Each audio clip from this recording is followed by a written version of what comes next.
Welcome to the Player Inspiring Night podcast. I'm Ben Rycroft. If you're not already, subscribe to us on Ontario Soccer on YouTube. Click that notification bell that whenever any new interview comes out or anything on this channel, you're going to be notified.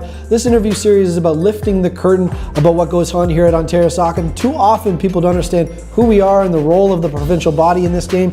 There are interviews with staff, discuss what they do, what's going on and off the field. There are interviews with those from the membership who continue to push the game forward and unite us around that passion. And we're also going to speak to those who are not occasionally from soccer, but are here to inspire us. Today's chat falls under the play portion of that podcast, and our guest today is Chris Loucks, Regional Manager of the Player Development Department. Chris, thanks very much for joining us. Thanks for having me.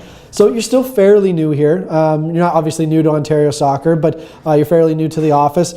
For us, having come here from the club community, what was it that made you want to come to Ontario Soccer and work for the provincial body? What were some of the things you wanted to accomplish in coming here? Yeah, it's a great question. It's a lot of people, when I kind of officially announced that I was leaving the kind of field and going into Ontario Soccer, said, why would you do that? And ultimately, for me, it kind of boiled down to I've been a part of the game for a long time as a player, as a coach, on a board, as a parent, and soccer in general has changed so much, and I just want to be a bigger part of it. I love the game. It's my passion. I'm blessed to be able to make a living within the game. And it was kind of a natural progression for me within my journey of the game, really. So everyone sort of comes here with an aspiration to either make change or bring something new. What were some of the things that you've had sort of on your heart or on your sleeve that you think you're here to sort of do? Well, I think it's, like I said, the game has changed so much, with the introductions of, leagues and some structure and standards and long-term athlete development and whatnot. And I think that the more the game changes, the more the game is the same. It's all ultimately boils down to the environment that the participants are in, whether it's players, coaches, board, all those type of things.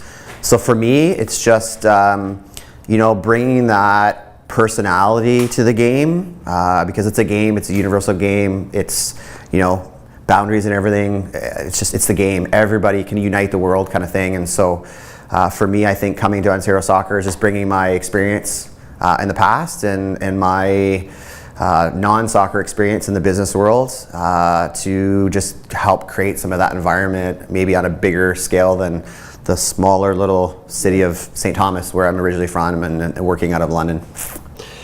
Chris, I've said this before, but I think your role is sort of one of the more misunderstood in the organization. There are three of you that are fanned out across the province. Most weeks you're on the ground. You're on the ground face for Ontario Soccer. So just sort of walk us through what's your last week been like, sort of on the road or doing what you do?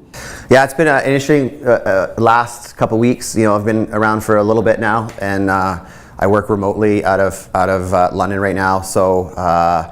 Couple trips into Toronto, to Vaughan, to the Ontario Soccer Centre for some meetings and different things. The regional manager role has continued to evolve since from when it first started. Gabriella, Matt, and myself as a team, finally kind of a component of three. Matt was on his own for a while and did a lot of the work, and now the three of us are here. For me, the last week has been working on some individual projects. Updating matrices and working on liaisons with some districts and clubs, whatnot. Working to finalize OPDL grassroots assessments has been a big part of it. Was part of a presentation recently in London with one of the OPDL organizations about where the game is going. And then just of late getting into visiting a lot of clubs, trying to get myself out there to meet some of the people that I've known in the game for a long time, but just in a different capacity now, and meeting some people that I haven't met before. What are those meetings like? Are people receptive, or are they sort of questioning what you're doing? Sort of generally, how are you feeling like you're being received in the community? Well, so far, good, because the people that I'm kind of going out to see have either invited me or I've had conversation before about going out. I think that, the Ontario Soccer being here to support, play, inspire, unite is important. And I think that for myself and my role as kind of being out there quite a bit, there will be people that will be not wanting you there. as evidence in some of the conversations I've seen of late on some social media. But I think it's important for us to really work with those who want you to be there and help them wherever you can, be it grassroots, local community club, OPDL, whatever the umbrella falls under. And the ones that generally want you there are very open to working together and trying to help provide solutions to problems, share best practices. That's a big thing for me, coming from kind of Western Ontario. Is you have a big Cosmo in the GTA, and then everything around it. And I think that there's a lot of really good people in the game that do good things. We just don't hear about it enough, and we need that mentality of sharing to be able to help, because everybody's got similar problems or has experienced the same challenges. So I think that's a big part of what we do for us as player development regional managers, is trying to bring some of that to the table too. And I think that the similar problems aspect is something we all share. The ongoing issues that exist at a club or academy, they fundamentally sort of all surround how do we keep kids in the game longer? How do we keep them playing soccer? So from your perspective, what are some of the things that we need to do or are doing that will keep kids in the game longer? It's very, very simple. Kids need to enjoy the game.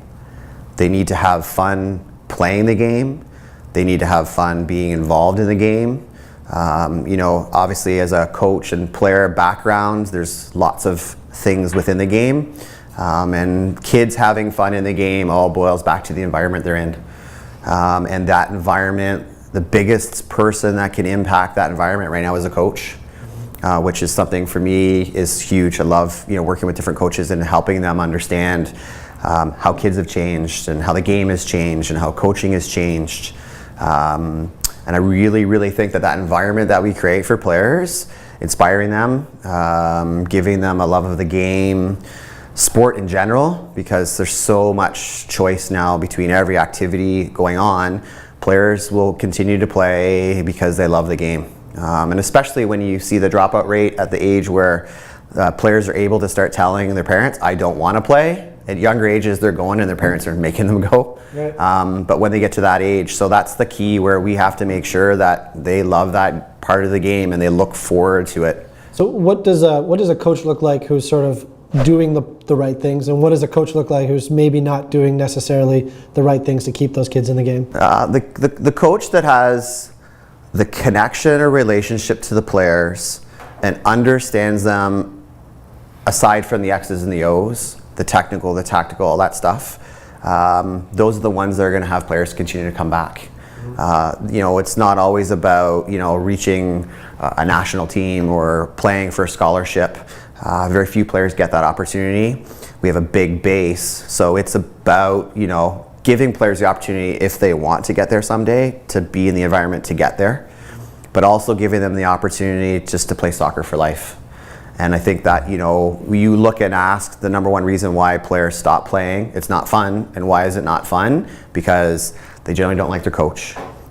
They might not like behaviors. There's something about it that we have in our own control that has basically turned them off for the large part. So what would that be? What would be something that would turn someone off? Not enjoying a practice. The traditional getting there and working on fitness and not touching a soccer ball for the first 20 minutes of a practice. Kids love to play.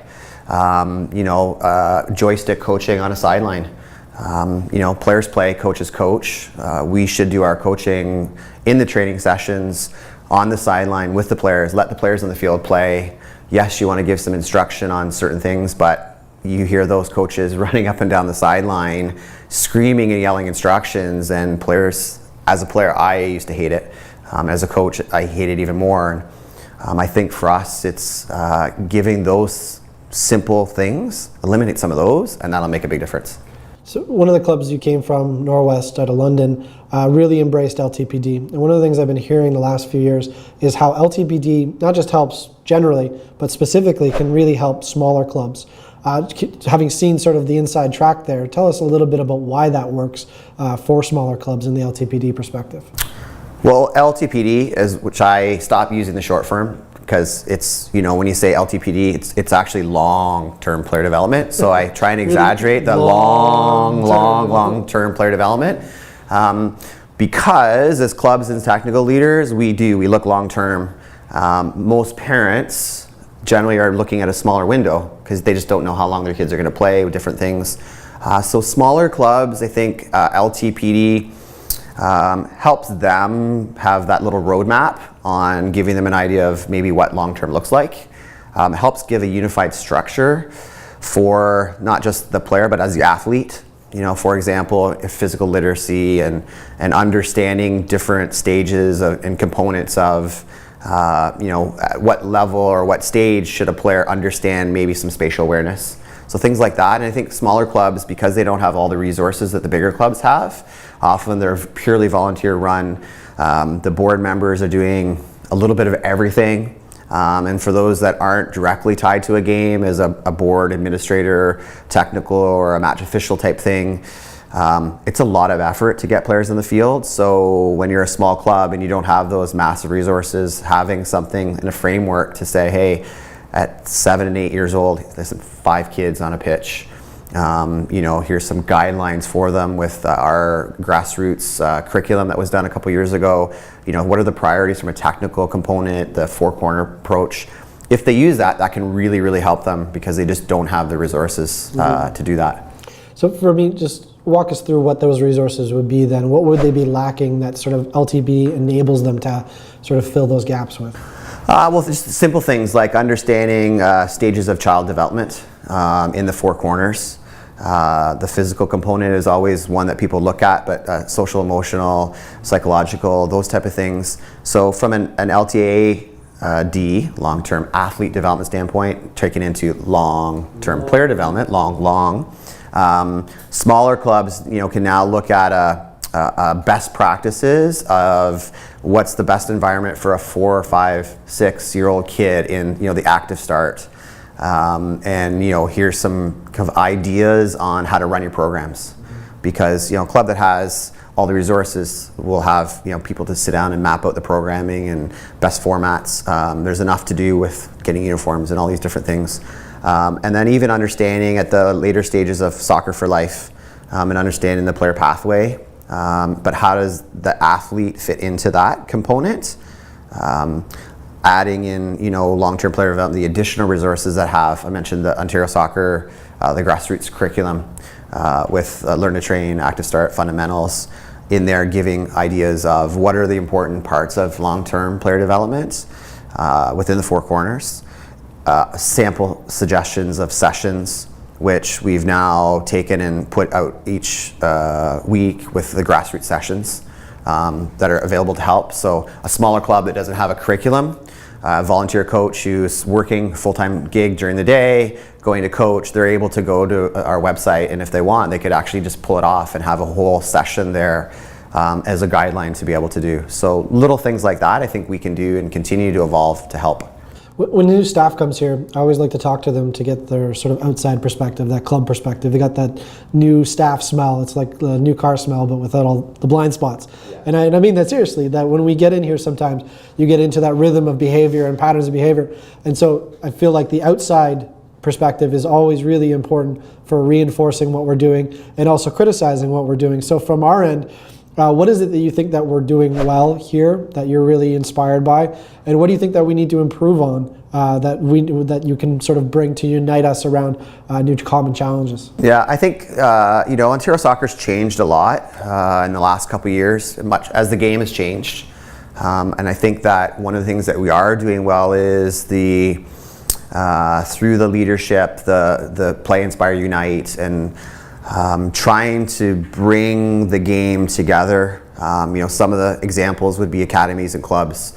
You know, Canada Soccer is taking that initiative, and Ontario Soccer the same, trying to pull that together so it's not always the two separate entities. I think Ontario Soccer has done a good job committing to, you know, providing and helping support different pathways. Currently OPDL has been a big focus, which, you know, the guidance, you know, the start priority was let's get this organized. It's been years in the making. Now it's kind of in there, and the focus shifting now a little bit to grassroots because that's a big component of it. So I think from that point of view, we've, you know, past leadership have done a good job, and we need to continue to go there.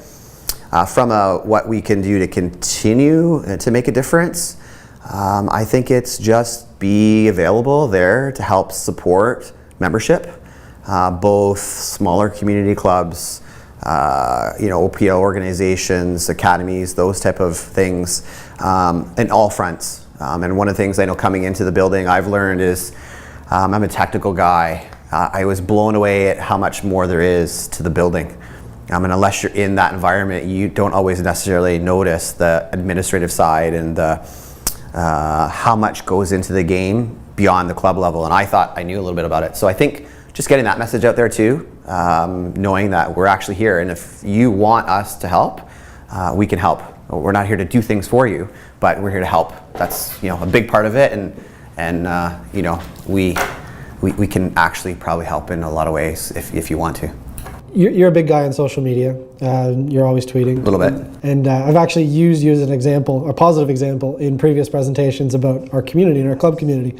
So I was well aware of you before you came here, and so I always like to check in on what you're saying and what you're doing, and sort of gives me a ground level temperature check on what the community's saying as well. And so for me, you had one really interesting tweet last week, and I'll read it here. We'll put it up on the screen as well. What I have already been reminded of today: identify the challenge and provide a solution for a collaborative starting point. No potential solution, it's simply complaining. Hashtag work together, hashtag be part of solutions. So one, I want you to explain that tweet a little bit further. And two, what sort of sparked that for you to share that with the community?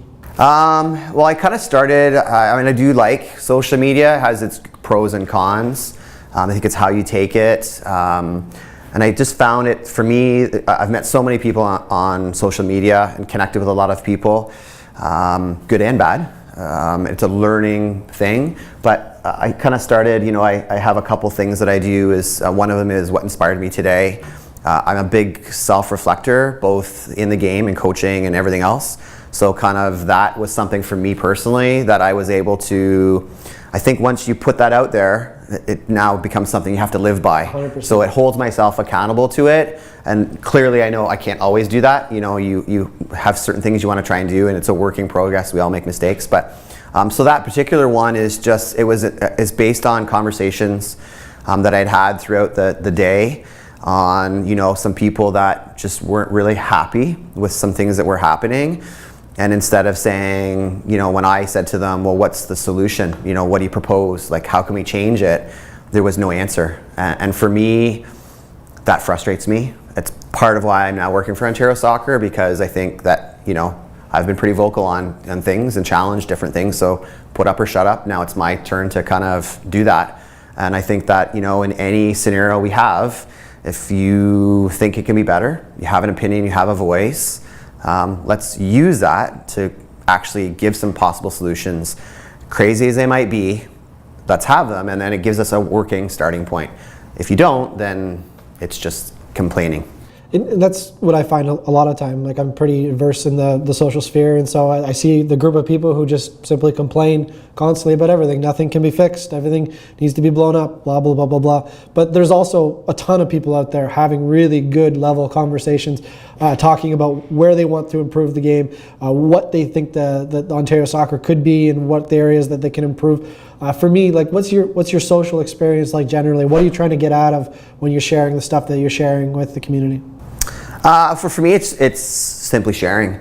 I've had a couple really good experiences on Twitter, connected with some good people that, I've shared something or a personal experience, and they went, wow, that really resonated with me. One of my personal mottos is inspire, be inspired. It's kind of something that I've really lived by through one of my role models, my dad. Just the more we can put it out there, I think the better it is in some cases. The reminder for me, like I said, it holds myself accountable, and I really do think there's a place for those who will challenge the system. I'm not an orthodox conservative type of individual. I like to challenge the system. You have to accept that you've challenged it, and if it's not something that you agree with, you got to go forward with it. But when people don't challenge the system, then the system just becomes stagnant. So for me, the social media part of it, great learning, great reading. It's a free resource as a coach. There's all kinds of information on there, good and bad. And even people challenge you in your beliefs, I think at times can be good. If it's not a negative, derogatory, personal attack, different things like that. So for me, that helps me. And then the sharing part of it, in travels of soccer, you connect with different people, and it's times have changed. So it's one of the best ways to keep connected with people in all social medias. For me, it's predominantly soccer is what I do on Twitter for sure. And when you do a coaching course and someone says, hey, do you do social media? Yeah, follow me, and they'll see something you post and it'll resonate with them. And the more you do it, the more you realize that we're all very similar in what we encompass. Yeah. And oftentimes, because I'm kind of in my football world, have been out of kind of a GTA area, so connecting with a lot of those people.